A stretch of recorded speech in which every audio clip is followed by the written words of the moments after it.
بسم اللہ الرحمن الرحیم۔ السلام علیکم ناظرین۔ حضرت صہیب اور حضرت عمار رضی اللہ تعالی عنہ دونوں آپ صلی اللہ علیہ وآلہ وسلم کی خدمت میں حاضر ہوئے۔ آپ نے دونوں کو اپنے پاس بٹھایا۔ جب یہ بیٹھ گئے تو آپ نے ان کے سامنے اسلام پیش کیا اور قرآن کریم کی جو آیات آپ پر اس وقت نازل ہوئی وہ پڑھ کر سنائی۔ ان دونوں نے اسی وقت اسلام قبول کر لیا۔ اسی روز شام تک یہ دونوں نبی کریم صلی اللہ علیہ وآلہ وسلم کے پاس رہے۔ شام کو دونوں چپکے سے چلے آئے۔ حضرت عمار رضی اللہ تعالیٰ عنہ سیدھا اپنے گھر پہنچے تو ان کے ماں باپ نے ان سے پوچھا کہ دن بھر کہاں تھے۔ انہوں نے فوراً ہی بتایا کہ وہ مسلمان ہو چکے ہیں۔ ساتھ ہی انہوں نے ان کے سامنے بھی اسلام پیش کیا اور اس دن انہوں نے قرآن پاک کا جو حصہ یاد کیا تھا وہ ان کے سامنے تلاوت کیا۔ ان دونوں کو یہ کلام بے حد پسند آیا۔ دونوں فوراً ہی بیٹے کے ہاتھ پر مسلمان ہو گئے۔ اسی بنیاد پر نبی کریم صلی اللہ علیہ وآلہ وسلم حضرت عمار بن یاسر رضی اللہ تعالیٰ عنہ کو الطیب المطیب کہا کرتے تھے، یعنی پاک باز اور پاک کرنے والے۔ اس طرح حضرت عمران رضی اللہ تعالیٰ عنہ سے اسلام لائے تو کچھ عرصے بعد ان کے والد حضرت حسین رضی اللہ تعالیٰ عنہ بھی مسلمان ہو گئے۔ ان کے اسلام لانے کی تفصیل یوں ہے۔ ایک مرتبہ قریش کے لوگ نبی کریم صلی اللہ علیہ وآلہ وسلم سے ملاقات کے لیے آئے۔ ان میں حضرت حسین رضی اللہ تعالیٰ عنہ بھی تھے۔ قریش کے لوگ تو باہر رہ گئے، حسین رضی اللہ تعالیٰ عنہ اندر چلے گئے۔ نبی کریم صلی اللہ علیہ وآلہ وسلم نے انہیں دیکھ کر فرمایا، ان بزرگ کو جگہ دو۔ جب وہ بیٹھ گئے تب حضرت حسین رضی اللہ تعالیٰ عنہ نے کہا، یہ آپ کے بارے میں ہمیں کیسی باتیں معلوم ہو رہی ہیں؟ آپ ہمارے معبودوں کو برا کہتے ہیں۔ نبی کریم صلی اللہ علیہ وسلم نے ارشاد فرمایا، اے حسین، آپ کتنے معبودوں کو پوچھتے ہیں؟ حضرت حسین رضی اللہ تعالیٰ نے جواب دیا، ہم 7 معبودوں کی عبادت کرتے ہیں۔ ان میں سے 6 تو زمین میں ہیں، ایک آسمان پر۔ اس پر آپ نے فرمایا، اگر آپ کو کوئی نقصان پہنچ جائے تو پھر آپ کس سے مدد مانگتے ہیں؟ حضرت حسین رضی اللہ تعالیٰ عنہ بولے، اس صورت میں ہم اس سے دعا مانگتے ہیں جو آسمان میں ہے۔ یہ جواب سن کر آپ نے فرمایا، وہ تو تنہا تمہاری دعائیں سن کر پوری کرتا ہے اور تم اس کے ساتھ دوسروں کو بھی شریک کرتے ہو۔ اے حسین، کیا تم اپنے اس شرک سے خوش ہو؟ اسلام قبول کرو، اللہ تعالیٰ تمہیں سلامتی دے گا۔ حضرت حسین رضی اللہ تعالیٰ عنہ یہ سنتے ہی مسلمان ہو گئے۔ اسی وقت ان کے بیٹے حضرت عمران رضی اللہ تعالیٰ عنہ اٹھ کر باپ کی طرف بڑھے اور ان سے لپٹ گئے۔ اس کے بعد حضرت حسین رضی اللہ تعالیٰ عنہ نے واپس جانے کا ارادہ کیا تو آپ نے اپنے صحابہ کرام رضی اللہ تعالیٰ عنہ سے فرمایا، انہیں ان کے گھر تک پہنچا کر آئیں۔ حضرت حسین رضی اللہ تعالیٰ عنہ جب دروازے سے باہر نکلے تو وہاں قریش کے لوگ موجود تھے۔ انہیں دیکھتے ہی بولے، لو یہ بھی بے دین ہو گیا۔ اس کے بعد وہ سب لوگ اپنے گھروں کو لوٹ گئے اور صحابہ کرام نے حضرت حسین رضی اللہ تعالیٰ عنہ کو ان کے گھر تک پہنچایا۔ اس طرح 3 سال تک نبی کریم صلی اللہ علیہ وآلہ وسلم خفیہ طور پر تبلیغ کرتے رہے۔ اس دوران جو شخص بھی مسلمان ہوتا تھا وہ مکہ کی گھاٹیوں میں چھپ کر نمازیاں ادا کرتا تھا۔ پھر ایک دن ایسا ہوا کہ حضرت سعد بن ابی وقاص رضی اللہ تعالیٰ عنہ کچھ دوسرے صحابہ کے ساتھ مکہ کی ایک گھاٹی میں تھے کہ اچانک وہاں قریش کی ایک جماعت پہنچ گئی۔ اس وقت صحابہ نماز پڑھ رہے تھے۔ مشرکوں کو یہ دیکھ کر بہت غصہ آیا، وہ ان پر چڑھ دوڑے، ساتھ میں برا بھلا بھی کہہ رہے تھے۔ ایسے میں حضرت سعد بن ابی وقاص رضی اللہ تعالیٰ عنہ نے ان میں سے ایک کو پکڑ لیا اور اس کو ایک ضرب لگائی۔ اس سے اس کی کھال پھٹ گئی، خون بہہ نکلا۔ یہ پہلا خون ہے جو اسلام کے نام پر بہایا گیا۔ اب قریشی دشمنی پر اتر آئے۔ اس بنا پر نبی کریم صلی اللہ علیہ وسلم حضرت ارقم رضی اللہ تعالیٰ عنہ کے مکان پر تشریف لے آئے تاکہ دشمنوں سے بچاؤ رہے۔ اس طرح حضرت ارقم رضی اللہ تعالیٰ عنہ کا یہ مقام اسلام کا پہلا مرکز بنا۔ اس مکان کو دارالارقم کہا جاتا ہے۔ نبی کریم صلی اللہ علیہ وسلم کے دارالارقم میں تشریف لانے سے پہلے لوگوں کی ایک جماعت مسلمان ہو چکی تھی۔ اب نماز دارالارقم میں ادا ہونے لگی۔ نبی کریم صلی اللہ علیہ وسلم صحابہ کرام رضی اللہ تعالیٰ عنہ کو وہیں پر نماز پڑھاتے تھے، وہیں بیٹھ کر عبادت کرتے اور مسلمانوں کو دین کی تعلیم دیتے۔ اس طرح 3 سال گزر گئے۔ پھر اللہ تعالیٰ نے آپ کو اعلانیہ تبلیغ کا حکم فرمایا۔ اعلانیہ تبلیغ کی ابتدا بھی دارالارقم سے ہوئی۔ پہلے آپ یہاں خفیہ طور پر دعوت دیتے رہتے تھے، یہاں تک کہ اللہ تعالیٰ نے سورہ شعراء میں آپ کو حکم فرمایا اور آپ اپنے نزدیک کے اہل خاندان کو ڈرائیے۔ یہ حکم ملتے ہی آپ کافی پریشان ہوئے، یہاں تک کہ آپ کی پھوپھیوں نے خیال کیا کہ آپ کچھ بیمار ہیں۔ چنانچہ وہ آپ کی بیمار پرسی کے لیے آپ کے پاس آئیں۔ تب آپ نے ان سے فرمایا، میں بیمار نہیں ہوں، بلکہ مجھے اللہ تعالیٰ نے حکم دیا ہے کہ میں اپنے قریبی رشتہ داروں کو آخرت کے عذاب سے ڈراؤں۔ اس لیے میں چاہتا ہوں کہ تمام بنی عبد المطلب کو جمع کروں اور انہیں اللہ کی طرف آنے کی دعوت دوں۔ یہ سن کر آپ کی پھوپھیوں نے کہا، ضرور جمع کریں، مگر ابو لہب کو نہ بلائیے گا، کیونکہ وہ ہرگز آپ کی بات نہیں مانے گا۔ ابو لہب کا دوسرا نام عبد العزیٰ تھا۔ یہ آپ کا چچا تھا اور بہت خوبصورت تھا، مگر بہت سنگ دل اور مغرور تھا۔ دوسرے دن نبی کریم صلی اللہ علیہ وسلم نے بنی عبد المطلب کے پاس دعوت بھیجی۔ اس پر وہ سب آپ کے ہاں جمع ہو گئے۔ ان میں ابو لہب بھی تھے۔ اس نے کہا، یہ تمہارے چچا اور ان کی اولادیں جمع ہیں، تم جو کچھ کہنا چاہتے ہو کہو اور اپنی بے دینی کو چھوڑ دو۔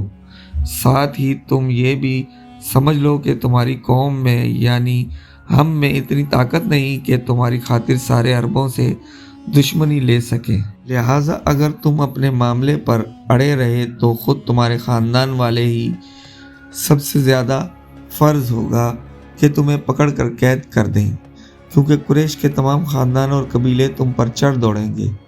اس سے تم یہی بہتر ہوگا کہ ہم تمہیں قید کر دیں۔ اور میرے بھتیجے، حقیقت یہ ہے کہ تم نے جو چیز اپنے رشتہ داروں کے سامنے پیش کی ہے، اس سے بدتر چیز کسی اور شخص نے آج تک پیش نہیں کی ہوگی۔ آپ نے اس کی بات کی طرف کوئی توجہ نہیں فرمائی اور حاضرین کو اللہ کا پیغام سنایا۔ آپ نے فرمایا، اے قریش، کہو اللہ کے سوا کوئی معبود نہیں اور محمد اللہ کے رسول ہیں۔ آپ نے ان سے یہ بھی فرمایا، اے قریش، اپنی جانوں کو جہنم کی آگ سے بچاؤ۔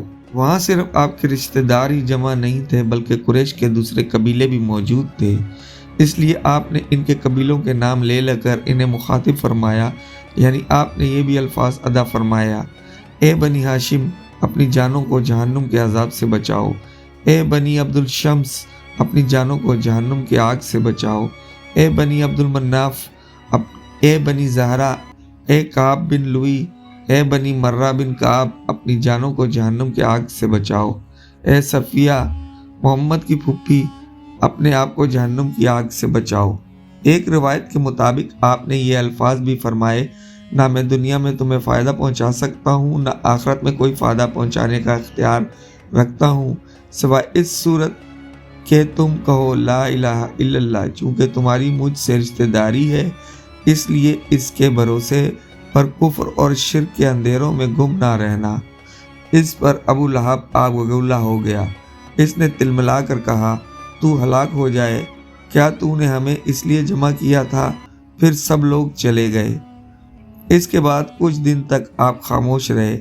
پھر آپ صلی اللہ علیہ وآلہ وسلم کے پاس جبرائیل علیہ السلام نازل ہوئے۔ انہوں نے آپ کو اللہ کی جانب سے اللہ تعالیٰ کے پیغام کو ہر طرف پھیلانے کا حکم سنایا۔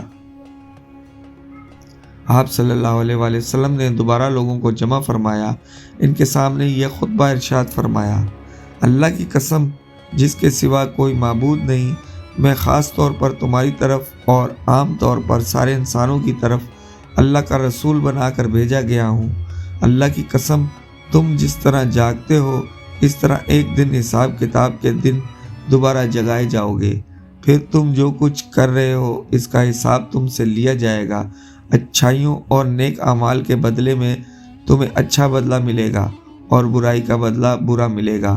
وہاں بلا شبہ ہمیشہ ہمیشہ کے لیے جنت ہے یا ہمیشہ ہمیشہ کے لیے جہنم۔ اللہ کی قسم، اے بنی عبد المطلب، میرے علم میں ایسا کوئی نوجوان نہیں جو اپنی قوم کے لیے اس سے بہتر اعلیٰ کوئی چیز لے کر آیا ہو۔ میں تمہارے واسطے دنیا اور آخرت کی بھلائی لے کر آیا ہوں۔ آپ صلی اللہ علیہ وآلہ وسلم کے اس خطبے کو سن کر ابو لہب نے سخت ترین انداز میں کہا، اے بنی عبد المطلب، اللہ کی قسم یہ ایک فتنہ ہے۔ اس سے پہلے کہ کوئی دوسرا اس پر ہاتھ ڈالے، بہتر یہ ہے کہ تم ہی اس پر قابو پا لو۔ یہ معاملہ ایسا ہے کہ اگر تم اس کی بات سن کر مسلمان ہو جاتے ہو تو یہ تمہارے لیے ذلت اور رسوائی کی بات ہوگی۔ اگر تم اسے دوسرے دشمنوں سے بچانے کی کرو گے تو تم خود قتل ہو جاؤ گے۔ اس کے جواب میں اس کی بہن یعنی نبی کریم صلی اللہ علیہ وسلم کی پھوپھی صفیہ رضی اللہ تعالیٰ عنہ نے کہا، بھائی کیا اپنے بھتیجے کو اس طرح رسوا کرنا تمہارے لیے مناسب ہے؟ اور پھر اللہ کی قسم، بڑے بڑے عالم یہ خبر دیتے آ رہے ہیں کہ عبد المطلب کے خاندان میں سے ایک نبی ظاہر ہونے والا ہے، لہٰذا میں تو کہتی ہوں یہی وہ نبی ہیں۔ ابو لہب کو یہ سن کر غصہ آیا، وہ بولے، اللہ کی قسم یہ بالکل بکواس اور گھروں میں بیٹھنے والی عورتوں کی باتیں ہیں۔ جب قریش کے خاندان ہم پر چڑھائی کرنے آئیں گے اور سارے عرب ان کا ساتھ دیں گے تو ان کے مقابلے میں ہمارے کیا چلے گی؟ خدا کی قسم ان کے لیے ہم ایک ترنے والے کی حیثیت ہوں گے۔ اس پر ابو طالب بول اٹھے، اللہ کی قسم جب تک ہماری جان میں جان ہے ہم ان کی حفاظت کریں گے۔ اب نبی کریم صلی اللہ علیہ وآلہ وسلم صفا پہاڑی پر چڑھ گئے اور تمام قریش کو اسلام کی دعوت دی۔ ان سب سے فرمایا، اے قریش، اگر میں تم سے یہ کہوں کہ اس پہاڑ کے پیچھے سے ایک لشکر آ رہا ہے اور وہ تم پر حملہ کرنا چاہتا ہے تو کیا تم مجھے جھوٹا خیال کرو گے؟ سب نے ایک زبان ہو کر کہا، نہیں، اس لیے کہ ہم نے آپ کو آج تک جھوٹ بولتے ہوئے نہیں سنا۔ اب آپ نے فرمایا، اے گرے قریش، اپنی جانوں کو جہنم سے بچاؤ، اس لیے کہ میں اللہ تعالیٰ کے ہاں تمہارے لیے کچھ نہیں کر سکوں گا۔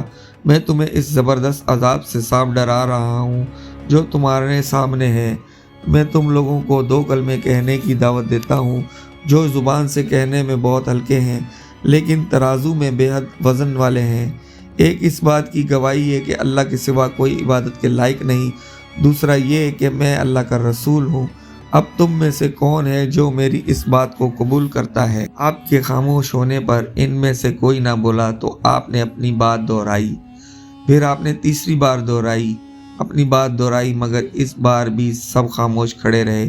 اتنا ہوا کہ سب نے آپ کی بات خاموشی سے سن لی اور واپس چلے گئے۔ ایک دن قریش کے لوگ مسجد حرام میں جمع تھے، بتوں کو سجدے کر رہے تھے۔ آپ نے یہ منظر دیکھا تو فرمایا، اے گروہ قریش، اللہ کی قسم تم اپنے باپ ابراہیم علیہ السلام کے راستے سے ہٹ گئے ہو۔ آپ کی بات کے جواب میں قریش بولے، ہم اللہ تعالیٰ کی محبت ہی میں بتوں کی پوجتے ہیں تاکہ اس طرح ہم اللہ تعالیٰ کے قریب ہو سکیں۔ افسوس آج کل ان گنت لوگوں بھی قبروں کو سجدہ بالکل اسی خیال سے کرتے ہیں اور خود کو مسلمان کہتے ہیں۔ موقع پر اللہ تعالیٰ نے ان کی بات کے جواب میں وحی نازل فرمائی۔ ترجمہ، آپ فرما دیجئے اگر تم اللہ تعالیٰ سے محبت رکھتے ہو تو میری پیروی کرو، اللہ تعالیٰ تم سے محبت کرنے لگیں گے اور تمہاری سب گناہوں کو معاف کر دیں گے۔ قریش کو یہ بات بہت ناگوار گزری۔ انہوں نے ابو طالب سے شکایت کی، ابو طالب، تمہارے بھتیجے نے ہمارے معبودوں کو برا کہا ہے، ہمارے دین میں عیب نکالے ہیں، ہمیں بے عقل ٹھہرایا ہے، اس نے ہمارے باپ دادا تک کو گمراہ کہا ہے، اس لیے یا تو ہماری طرف سے آپ نپٹیے یا ہمارے اور اس کے درمیان سے ہٹ جائیے، کیونکہ خود آپ بھی اس دین پر چلتے ہیں جو ہمارا ہے اور اس کے دین کے آپ بھی خلاف ہیں۔ ابو طالب نے انہیں نرم الفاظ میں یہ جواب دے کر واپس بھیج دیا، اچھا میں انہیں سمجھاؤں گا۔ ادھر اللہ تعالیٰ نے حضرت جبرائیل علیہ السلام کو آپ کی خدمت میں بھیجا۔ حضرت جبرائیل علیہ السلام نہایت حسین شکل و صورت میں بہترین خوشبو لگائے ظاہر ہوئے اور بولے، اے محمد صلی اللہ علیہ وآلہ وسلم، اللہ تعالیٰ آپ کو سلام فرماتے ہیں اور فرماتے ہیں کہ آپ تمام جنوں اور انسانوں کی طرف سے اللہ تعالیٰ کے رسول ہیں، اس لیے انہیں کلمہ لا الہ الا کی طرف بلائیے۔ یہ حکم ملتے ہی آپ نے قریش کو براہ راست تبلیغ شروع کر دی، اور حالت اس وقت یہ تھی کہ کافروں کے پاس پوری طاقت تھی اور وہ آپ کی پیروی کرنے کے لیے ہرگز تیار نہیں تھے۔ کفر اور شرک ان کے دلوں میں بسا ہوا تھا، بتوں کی محبت ان کے اندر سرایت کر چکی تھی، ان کے دل اس شرک اور گمراہی کے سوا کوئی چیز بھی قبول کرنے پر آمادہ نہیں تھے۔ شرک کی یہ بیماری لوگوں میں پوری طرح سما چکی تھی۔ آپ صلی اللہ علیہ وآلہ وسلم کی تبلیغ کا یہ سلسلہ جب بہت بڑھ گیا تو قریش کے درمیان ہر وقت آپ ہی کا ذکر ہونے لگا۔ وہ لوگ ایک دوسرے سے بڑھ چڑھ کر آپ سے دشمنی پر اتر آئے، آپ کے قتل کے منصوبے بنانے لگے، یہاں تک سوچنے لگے کہ آپ کا معاشرتی بائیکاٹ کر دیا جائے۔ لیکن یہ لوگ پہلے ایک بار پھر ابو طالب کے پاس گئے اور ان سے بولے، ابو طالب، ہمارے درمیان آپ بڑے قابل عزت دار اور بلند مرتبہ آدمی ہیں۔ ہم نے آپ سے درخواست کی تھی کہ آپ اپنے بھتیجے کو روکیے، مگر آپ نے کچھ نہیں کیا۔ ہم لوگ یہ برداشت نہیں کر سکتے کہ ہمارے معبودوں کو اور باپ داداؤں کو برا کہا جائے، ہمیں بے عقل کہا جائے۔ آپ انہیں سمجھا لیں، ورنہ ہم آپ سے اور ان سے اس وقت تک مقابلہ کریں گے جب تک دونوں فریقوں میں سے ایک ختم نہ ہو جائے۔